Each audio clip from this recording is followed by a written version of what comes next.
This is the Digital Savage Experience podcast, hosted by Prokopchuk, bringing you all things digital marketing, tech, business, and motivation. What's stopping you from becoming relentless in all aspects of life? Are you ready to become a digital savage? Let's get into today's episode.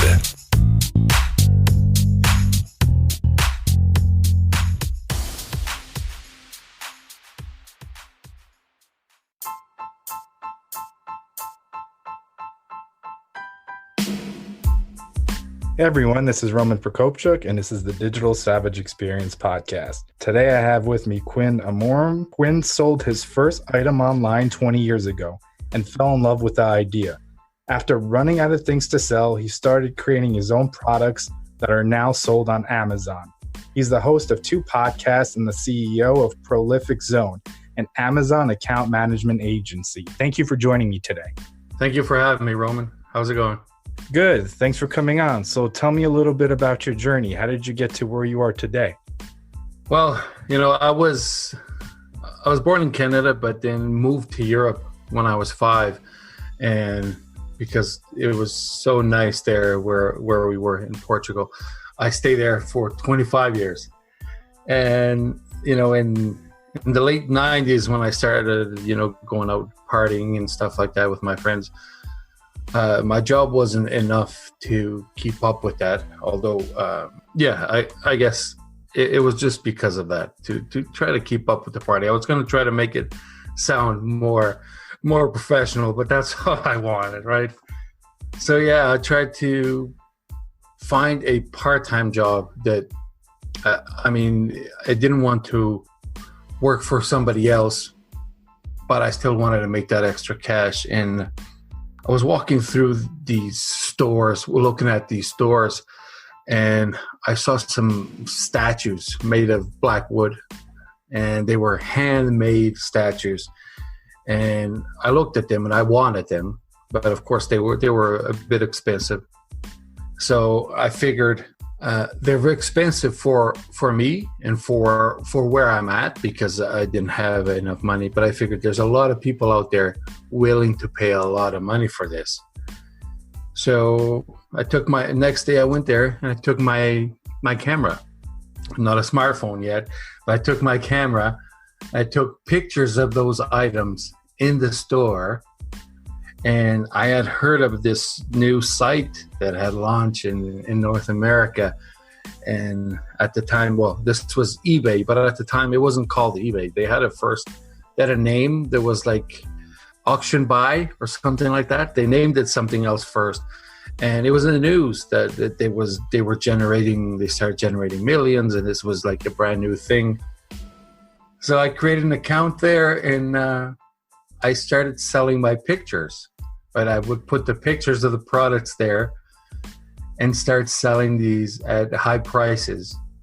And then if somebody bought them, I would go to the store and buy it then, and then sell it on eBay. And that was 97. And of course, because it worked out, I didn't expect it to work out that good. And because it did work out, I fell in love with the idea, and that, I guess today it's known as drop shipping. At that time, although drop shipping is still not even like that. Nobody takes a picture at the store and then goes there and tries to buy the product. Because I say try because sometimes they were gone. When I got there, the statues had been sold, so I had nothing to sell or to deliver to my client. But I guess it's something close to what's called drop shipping today. I was doing it back then with a camera and a really early 90s computer desktop. So it was a little bit different than today, but that's kind of how I got in, and what made me love the idea of, I was selling something I didn't even own at that time. So, of course, I don't do that anymore because that was not scalable. I couldn't scale selling things that were handmade, for one, so they're unique. There was only one of each. And then, of course, there's no bulk inventory. I didn't even have anything. So of course today is a lot different, man. Now I create my own products, and Amazon sells them, or I sell them on Amazon basically. But yeah, things are gone a long way since then. That's awesome. And how did you kind of, obviously you're self-taught, how long did it take you to kind of, I guess, perfect your process with things like inventory and other aspects that people may not be considering? Well, it took a long time to perfect it. Actually, it's been, 20 something years now, and it's still not perfect. But the main thing was, and now things are a little bit easier, because YouTube didn't exist. I couldn't go YouTube how to do this or how to do that. Even Google wasn't the web browser. I don't know if Google existed, but the web browser I had was not Google. It was something that we could not really do searches. We would normally have to type in almost like the direct link to what you wanted. So information was limited. I had to learn everything the hard way. So I tried it. Oops, that didn't work, right? So it failed here, failed there. And that's how I worked, was like fail, try to redirect. And of course, I still was not doing this at full time, right? I worked in Portugal. I worked at a Chrysler, and this was kind of my side job. And then only many years later, I decided to do this full time. And only after going full time, I had to maintain my own inventories, right? It was where I have my own products. Like right now, I have my own products, my own brands and SKUs. Most of my inventory, I would say over 90% of my inventory, is stored at Amazon. So Amazon has all the warehouses where I ship the product to, and because Amazon USA is selling on Amazon.com, Amazon Canada sells on Amazon.ca. So although their warehouses have my products distributed through each state and each province, and I control the stock right now on inventories remotely, right? Just from the computer. And of course, I have a team now, a team of 5 or 6 with me. And all these tasks are distributed through us. And it is a lot easier. Let me tell you, it's a lot easier than it was, because now I can, if there's something I don't know, I can either delegate it to somebody else or actually go on YouTube like I do often and like how to do this or how to do that. It is a lot different than before and a lot easier, I believe. So from that standpoint, like you said, it's easier, but do you think it was easier back then in terms of like the saturation? Because I think obviously in 2020 you have a lot more competition in the space. Do you think that that's accurate as well?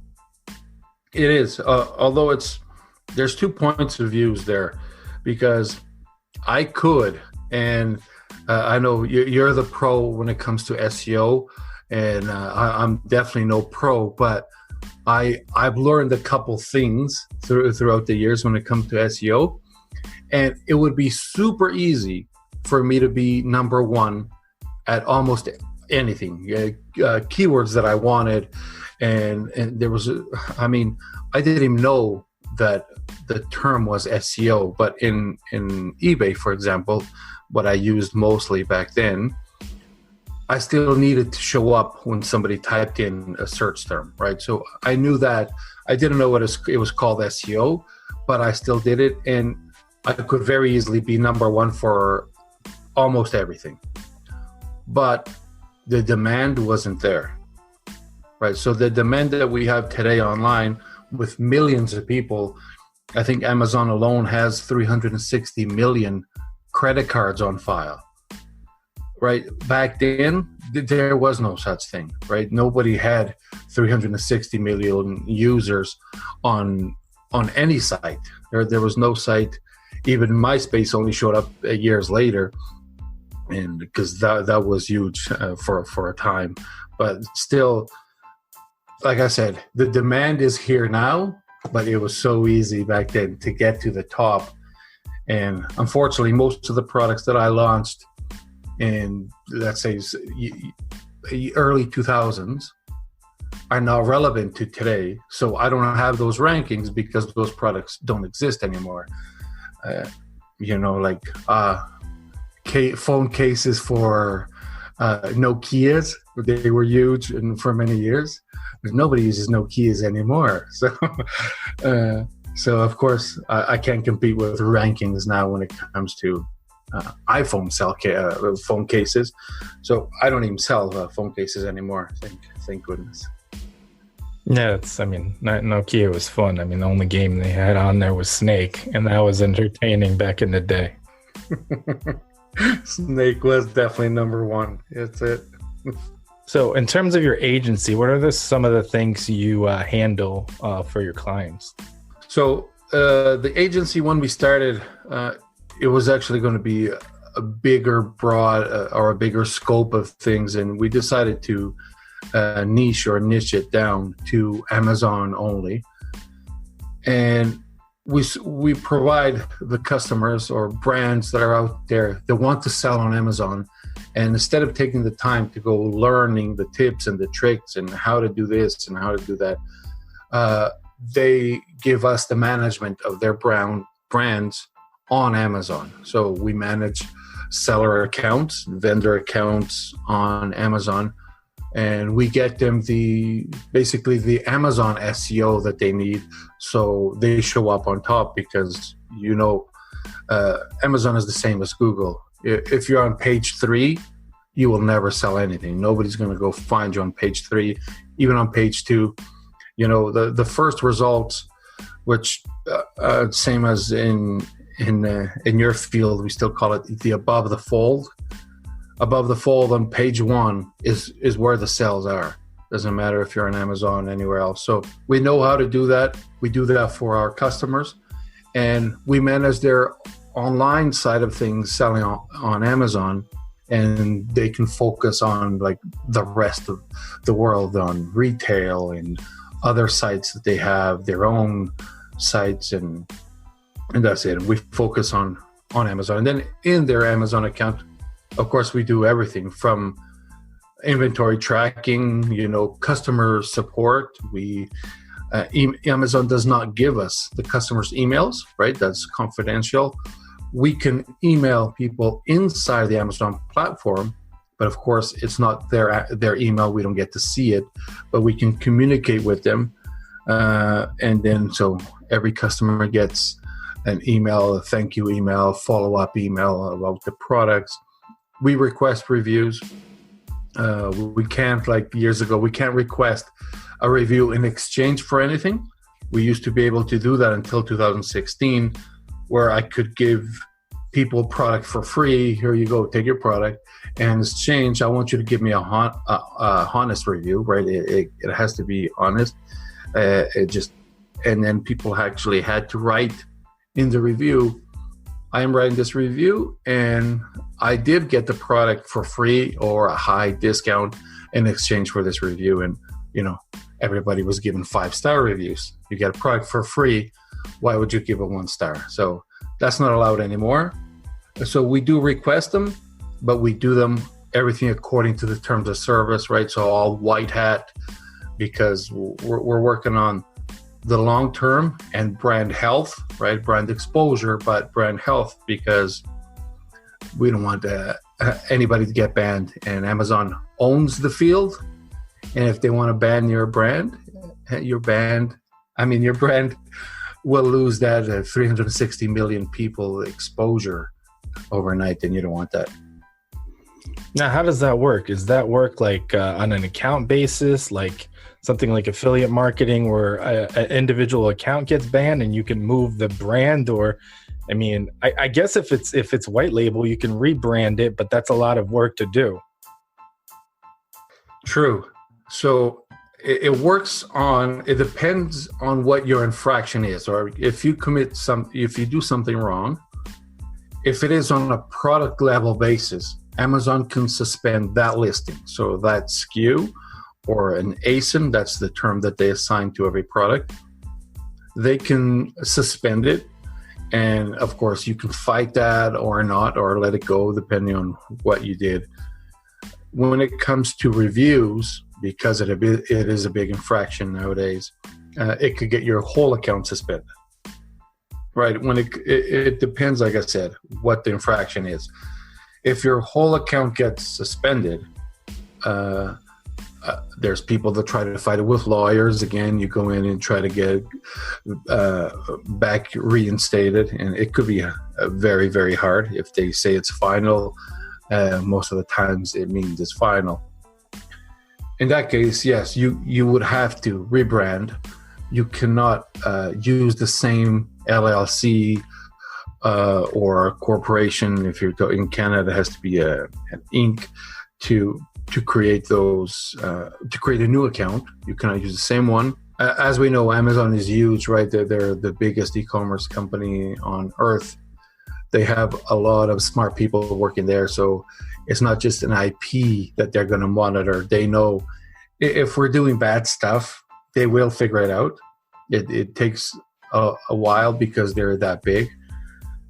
But yeah, if you do get banned, most of the times your money actually gets stuck there because they pay you on a 2-week basis. So whatever you sold 2 weeks ago, you're going to be paid now. And so they hold that money, they suspend your account, and then if you were to rebrand, you would have to start from scratch, right? All the effort that you put into it, the rankings that you gained, they would all be lost, of course. So sometimes you can gain a lot with doing mid, the brown hat, I guess, or gray hat, which is right in between. But gray hat is still not white hat. And there's a lot of things on Amazon's terms of service that are not written black and white. And they do that on purpose. They leave it to you to know that if you have to think about something, more than likely, it's not. It's not perfectly white hat, right? And there's days that it's frustrating to deal with Amazon and customer service, and there's days where sales are very good, conversion rate does not compare with the outside world, where in Shopify, for example, we could have 3-4% conversion rate from all traffic, right? And it could be considered a great average, while on Amazon we could get 40-60% conversion rate, and that would not be considered anything special, just because we know that the person that goes to Amazon to type in Bluetooth speaker is there to buy a Bluetooth speaker, while on Google somebody can type in Bluetooth speaker just to look at images, right? To do some homework or whatever. So, yeah, that's some of the bigger differences. Yeah, the intent is stronger based on the traffic source. Yeah, sir. So, what motivates you to succeed? Well, man, I don't want to be the cliche and say that it's my family and it's my kids, although it is, right? Of course, when you become a grown up, after 40, most men become grown up, and we realize that we're no longer living for ourselves and for show off. Like for many years in Europe, I witnessed that, where everybody had to drive an Audi or a BMW. Even if we couldn't really afford it, we would have to, because we had to live for the show and the parties. And then after you have kids, you realize that that's not life, and life is keeping them happy and asking them every day if they love you. And that's kind of what matters to me now. And being healthy and being around for a long time, that's some of my goals now, is to live forever is one of my main goals. So trying to be healthier. I gave up 3 years ago. I gave up on meat and everything. I'm all plant-based now. Not hoping to save the world or anything. I'm just trying to save myself. And I don't know if it's the right way, but I've been doing it and I feel better and I feel great. So all my motivations are now the kids and the family and just staying around longer to enjoy everything.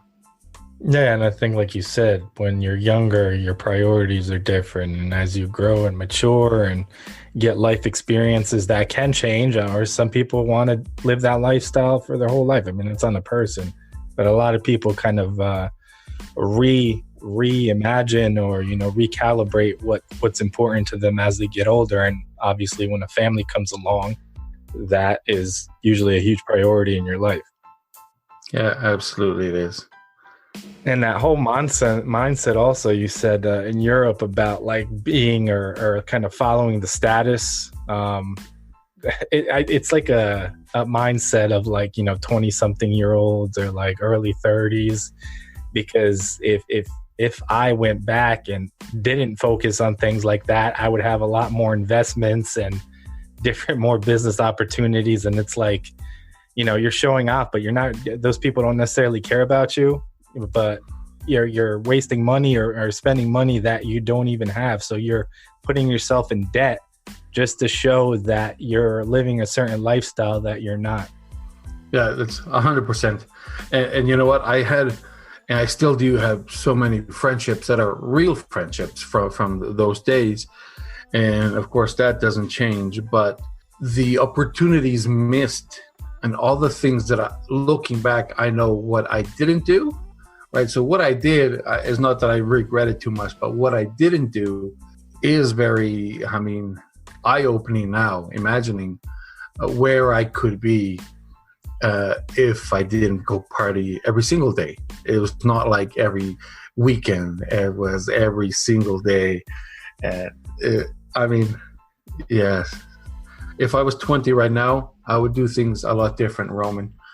I would try to, I would still have a couple beer here and there, but I wouldn't have to be drunk every single day or at least a couple times a week, right? And things are a lot better now. And I guess that's, like I said, after 40, we become grown-ups and see things different, while women become grown-ups a lot earlier in life. Yeah, I still have, I guess, 5 years, but I have too many responsibilities. Time gets more important when you get older. So when you're 20, you think you're the smartest person. You don't want to listen to anyone. You think you all have all the time in the world. And then, it's 20 years later and now you're 40 and all that time went by. So it's like using that time, and that time being in 2020, time is my most expensive and important asset. So there's certain opportunities I turn down because I know the time investment I can be devoting and using that time more strategically. Absolutely. There's actually reminds me of somebody said, there's a book written about that too. I don't know if it's The Power of No, because every time you say yes to something, you're saying no to something else. And that's very true. So if you just need to know to say yes to very important things that are going to make a difference in your life or in your business. And then everything else you say no to, you're going to leave more room to say yeses to what matters.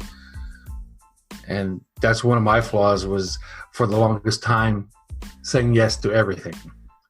And when you say yes to everything, there's a lot of people that start liking you because you said yes, but then you may let them down because you cannot do everything that you said yes to. And things start falling and being left behind.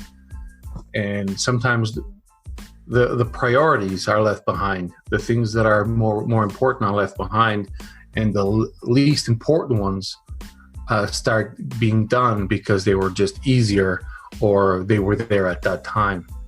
Yeah, I agree. So what's one thing in the past that you've seen as a weakness in yourself that you've turned around and utilized as a strength today? Oh, that's a great one. So you actually just touched on it earlier, and is when we're 20s or 30 or 18, you think you know everything. And because I had a longer experience, so I was going to say more experience, but it doesn't necessarily that I had more experience. I had the experience that I had, it was longer in terms of years than most people. For the longest time, I didn't want to take advice for somebody that was least experienced in my eyes. So what happened was, because I learned everything, like I said, with trial and error, and I had to try things and do it over and over, I felt that most people had to learn like me. And if they didn't, they hadn't earned that knowledge because they just learned it from somebody else. And it was a revelation to me when I actually changed that mentality.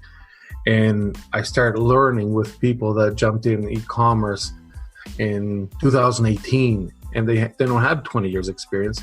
They have 2 years, but it's completely different. They have a different set of eyes than I do. They see things different, and they know things that I don't. Things that didn't exist 5 years ago or 10 years ago, they know it, and I didn't. So that was my biggest downside, was for the longest time having that kind of attitude. And then when I changed it, it was like such an eye-opening, and I started learning every single day. And every podcast that I could, I had my Apple Podcast full of podcasts to listen to every day. And I started taking courses every day, and I would listen to the 18-year-old that's been doing online sales for 6 months and see what their experience was, what they learned, and what I could learn from them. And it's fascinating now. So, I mean, anybody out there that has the same mentality that I had at that time, I recommend you to drop that and try to listen to everybody. When somebody is explaining something, don't automatically, that's a human trait. So a lot of people, when they, we're talking to somebody, they immediately think of something to say, and then they focus on what they want to say, not what the other person is saying to them.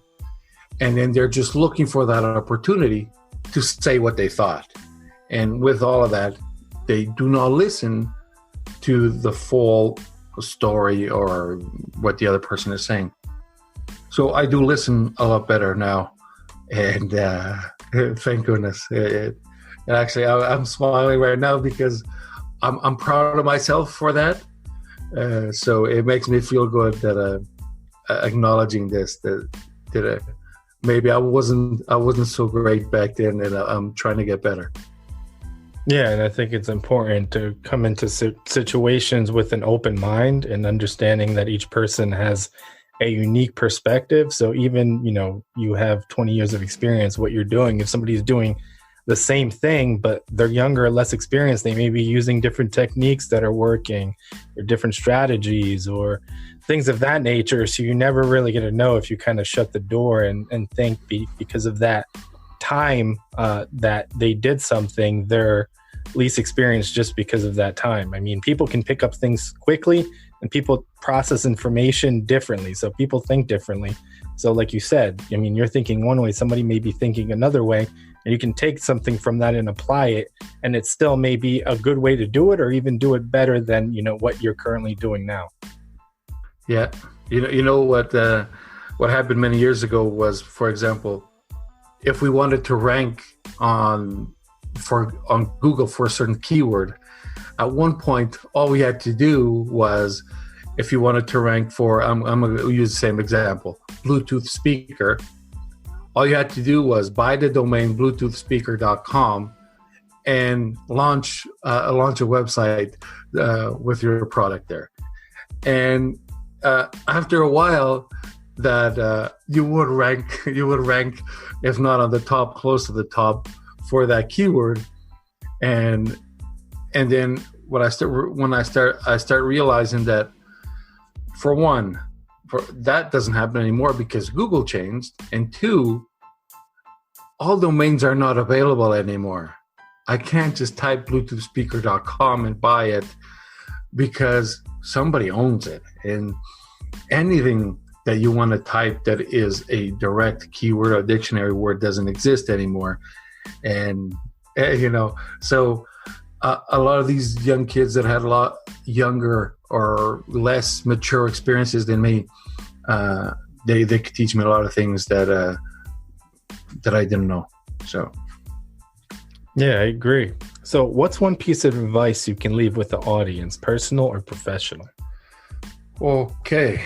So besides having an open mind to listen to everybody, like I just said, the most important one, and this is in my field of business, in any business, I guess this applies to, and it's actually knowing your numbers. It's one of my biggest pet peeves is, I have a podcast where I teach people and we talk about selling on Amazon, and I get contacted by a lot of new sellers that are starting out, and they have their 9-to-5 job, and then as a side business, they want to make extra cash, and they're starting out. And there's a lot of advice out there by some gurus, and it is, if you want to start your side business, quit your job now. Quit your job today. Buy my course, buy my 1997 course or whatever, and quit your job today and start. And tomorrow you make $1 million.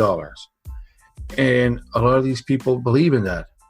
If you quit today, you'll be making $1 million tomorrow because you bought that $997 course, and they don't make profit because it's very easy, Roman. It's very easy to launch a product or launch a brand on Amazon, and in month one, be making $20,000 or $30,000. That is very easy, but profit, you can't. I mean, if you want to make $20,000 profit on Amazon or anything, you have to at least sell about 100, right? If you're talking about, let's say, 20% margins or something like that. So a lot of people focus on their gross revenue, and they don't realize that there's costs out there, right? Selling online has fees. You have to ship the product, or if you have it on Amazon, it's called FBA, so fulfilled by Amazon. They could do the delivery for us, the 2-day delivery or 7-day delivery, and they warehouse it, but I got to pay for the warehouse, right? Amazon charges for warehousing fees. You got to pay for the product, and if you're going to import it from China, you got to pay the import fees. You got to pay for the sea cans, the travel to the U.S. and pick and pack fees. Then 15% of the gross that you sell on Amazon, they take it for themselves. So a lot of people take a course and it says you buy something in China for $5 and you're going to sell it for $15, and now you make $10 profit, and you sell 100 units a day and you make $1,000 per day in profit. And it doesn't happen that way. If you buy something for $5 and you sell it for $15, you're probably losing money, because there's the pick and pack fees and the shipping and all that. It could cost you, and you turn on PPC on Amazon. That's one of the ways to rank to the top quicker and get your keyword ranking is with PPC. So if somebody types in Bluetooth speaker and your ad shows up on top and somebody clicks on it, now the relevancy of that is what's going to bring you organically to the top. And until then, you're going to be paying for every click. And a $5 item that you're selling for $15 can cost you $17. And because you're not getting paid immediately, Amazon holds the money for 2 weeks. By the time you realize that you're losing money, you could be down a few thousand, right? And for somebody starting out, that can be a lot of money. It could be the end of their online journey. It could be the end of their business, just because they thought they could quit their job today and start an online business tomorrow. So number one advice is start your side job. Do not quit your full-time job until your side job can maintain you, can pay for your mortgage and your car payment and your groceries. At that point, now you can consider it. But don't quit too soon, because all the money that you take out of your business, if you sold 10 grand last month, you probably had 2 or 3 grand profit. If you take those 2 or 3 grand out, next month you only make 3 again. And the next month you only make 3 grand because you didn't grow. So your business needs that money. So if you sold 10 and you profited 3, leave those 3 in there. So next month, now you can have 13, and then 16, 19, right? 30, 50. And if you take the money out too soon, you will starve your business. And, anybody starting out that has no side job or doesn't have a 9-to-5 job, they could be starving their business, because everybody needs money and you have to take it out. So keep it as long as you can, as long as you have time. You have 24 hours in the day. You sleep 7, try to work out the rest. And I'm no Gary Vee, so I don't want to tell you to work 16 hours every day. But if you're like me, I really love what I do. So I still work 16 hours today because I like it. I don't want to sit on the couch and turn on the TV, although I do it sometimes. I have my desk there and I work, and I have TV turned on, or a documentary or something. But yeah, don't quit too soon. That's it. Yeah, and I think it's important. I think a lot of people kind of push the way they did it on other people. So, like you said, I quit my job, like kind of burn the boats mentality, so you can't go back. And not everybody has to do that, especially like when it's a little different when somebody, let's say, is 18, 19, is living in their parents' basement. But when they have to pay for cars, different business overheads like that they're running, mortgages, investment properties, this and that, taxes, it's a lot different. You can't simply just do that. And when other people like your family and children and, spouses are depending on you to, support the family, it's a little different in terms of structuring your ambitions and getting into something else. So I don't think it's kind of like entrepreneurship is a one size fits all. And I think a lot of people are, gung ho about quit this, quit that. Like, I don't necessarily believe in that mentality. Yep. That's 100%. So I really appreciate you coming on today. Can you let the audience know how they can find you? Yeah, for sure. I appreciate the opportunity, and people can find me at QASellingOnline.com. So I have 2 podcasts. One is the QA Selling Online podcast. The other one is the Fail Fast podcast, and that's just failfastpodcast.com. Or if you want any Amazon services, you can find me at prolificzone.com. And that's it. Prolific Zone or The Prolific Zone. They both will redirect you to the same one. Awesome. Thanks again for stopping by. Thank you, Roman. It's a pleasure.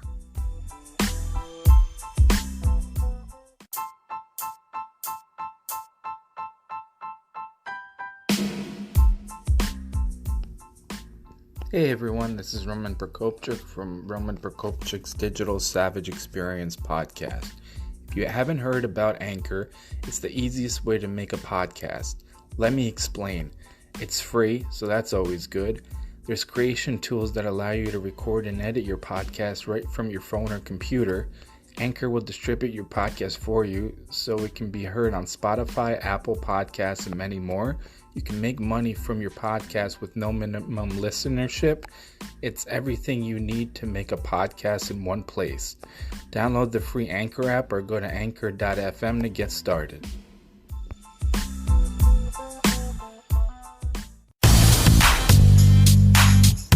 This podcast has been brought to you by Nova Zora Digital. Find out how Nova Zora Digital can help your company grow online. Learn more at novazoradigital.com. Until next time, all you digital savages.